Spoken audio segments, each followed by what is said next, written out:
Hola, buen día, mucho gusto. Soy el estudiante Eduardo Puentes Parra, Psicología Virtual con esta excelente materia de personalidad.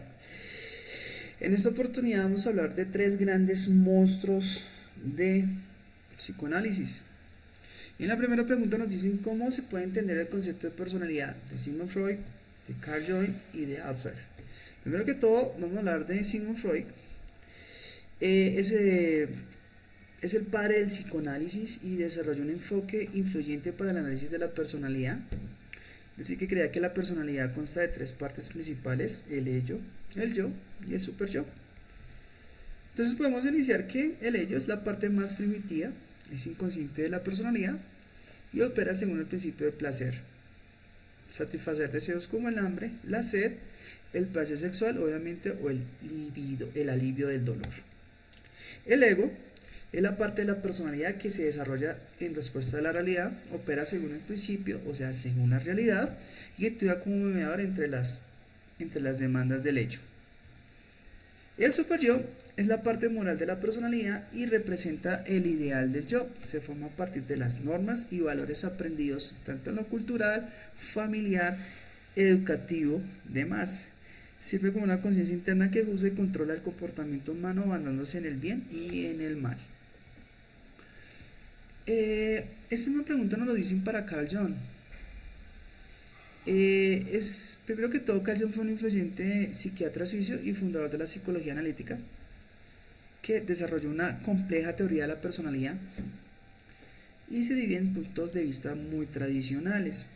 Entonces, por ejemplo, Jung, este maestro, este monstruo, hablaba del inconsciente colectivo y dice que todos tenemos un inconsciente colectivo. ¿Y qué es? Pues una capa profunda de la psique que contiene elementos universales que trascienden de la experiencia individual del inconsciente colectivo, que contiene arquetipos y símbolos que se encuentran nuevamente en culturas y épocas. Pero entonces, para tener una mejor comprensión, hablamos de los arquetipos. Son patrones universales que forman parte del inconsciente colectivo. Representan los conceptos básicos como madre, padre, héroe, niño, sabio, tío, escuela, demás. Esos arquetipos influyen en nuestra personalidad y en forma que percibimos en el mundo. Hablamos de la extraversión y la introversión. Me parecen muy importantes estos dos temas y mucho más para este monstruo John, porque es que son actitudes básicas hacia el mundo. Los extrovertidos tienen a centrarse en el mundo que en exterior y extraer la interacción con los demás. Oigo bien, pero los introvertidos se centran en el mundo interior de pensamientos y reflexiones. Un gran contraste, ¿no? Yo no habla del proceso de individuación, es el proceso de integrar y unir aspectos opuestos de la psique, como el yo consciente y el inconsciente, los arquetipos masculinos y femeninos y los aspectos claros y oscuros. Muy fácil de comprender. Y hablamos de Alfred Adler en el concepto de personalidad. Y pues solamente fue un psiquiatra, psicoterapeuta austriaco, fundador de la psicología personal, que se centra en la motivación individual y el sentido de la comunidad. Entonces, Alfred hablaba de la inferioridad y compensación. Alfred creía que la principal fuerza motriz en la vida humana era superar los sentimientos de inferioridad. O sea que nacemos con un sentimiento de inferioridad causado por las adiciones infantiles y el sentimiento de que somos pequeños. Obviamente indefensos en un mundo grande y desconocido. Complejo de inferioridad y complejo de superioridad. Propuso que el concepto de inferioridad se refiere a la sensación de insuficiencia percibida por un individuo. Este complejo puede servir como un motivador positivo que anima a una persona a superar desafíos y alcances y metas. Estilo de vida, crea que cada uno crea un estilo de vida único basado en ¿qué? Pues en sus propios sentimientos de inferioridad y experiencias de vida.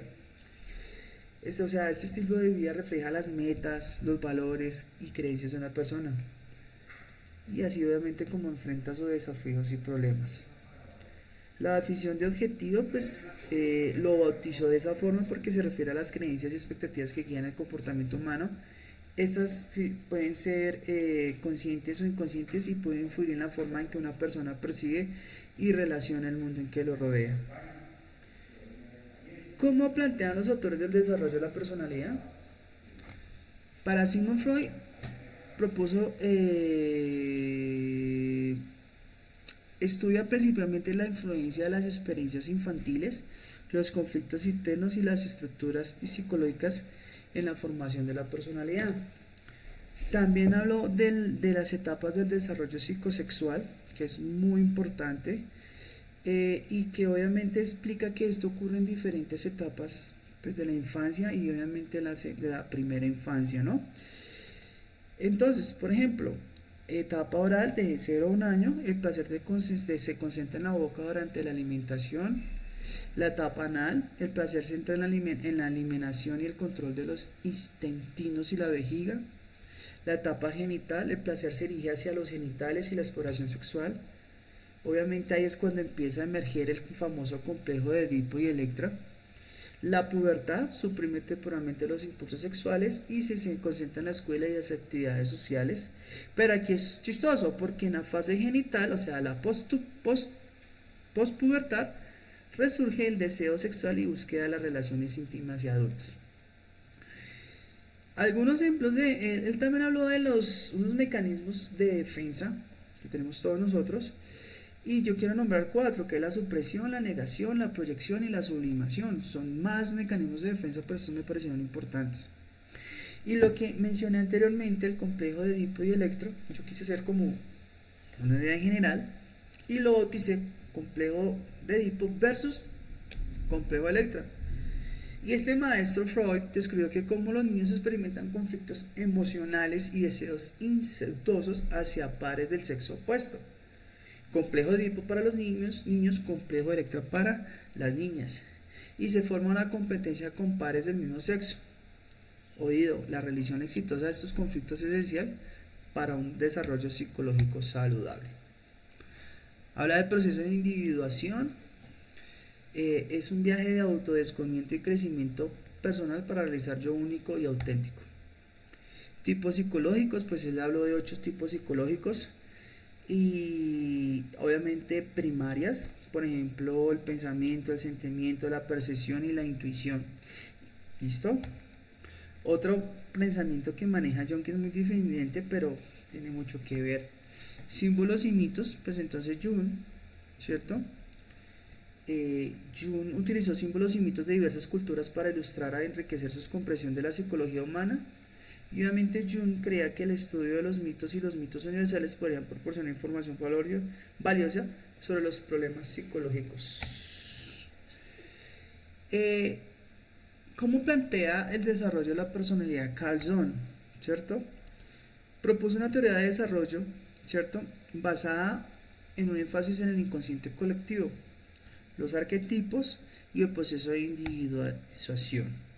Entonces hablaba que el inconsciente colectivo dice que todos tenemos una existencia, un inconsciente colectivo, que es una capa profunda de la psique humana que contiene elementos comunes a todas las culturas y sociedades. ¿Cómo plantea el desarrollo de la personalidad Alfred Adler? Él consideraba que el desarrollo de la personalidad en términos de sentimientos de inferioridad, compensación y lucha por la superioridad. Entonces, por ejemplo, hay unos ejemplos de Alfred que decía que ficción de objetivos. Él acuñó o los bautizó de esa forma porque se refiere a las creencias y expectativas que guían el comportamiento humano. Pueden ser conscientes o inconscientes y pueden influir en la forma en que una persona percibe y relaciona con todo el mundo que lo rodea. Los procesos básicos de la teoría de Sigmund Freud y cómo influyen en la tipología de la personalidad, pues él habla del inconsciente, que opera fuera de la conciencia, a lo que llamó pues su inconsciente. Contiene impulsos de deseos y recuerdos reprimidos que influyen en el comportamiento y la personalidad de una persona, a menudo sin que la misma persona se dé cuenta. Habla de la estructura de la personalidad. Él la dividió en 3 partes, ya la había mencionado, que es el ello, el yo y el superyo. Y el ello opera según el principio de placer y busca la gratificación inmediata de los impulsos instintivos. También hablé de los mecanismos de defensa, que obviamente es para protegerse de la ansiedad causada por los conflictos entre el yo, el ello y el super yo. Ahora hablamos de la teoría de la incidencia en la tipología de la personalidad. Entonces, Carl Jung habla de los inconscientes colectivos, pues ya lo había nombrado.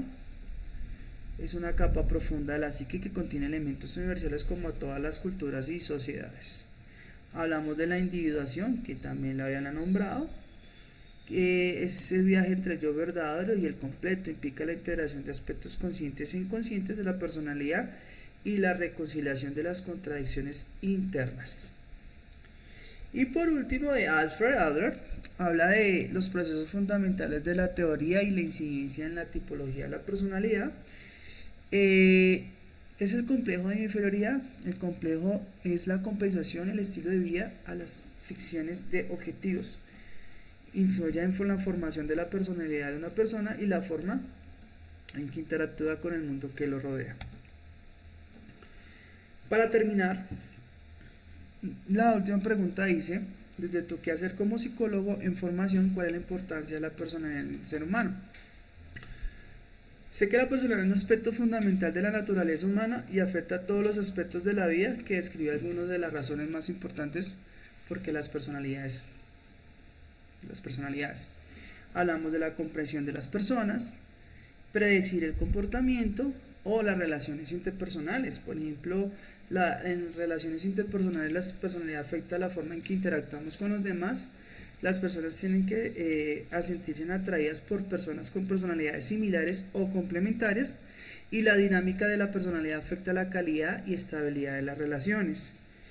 A mí algo que me parece muy importante es el predecir el comportamiento.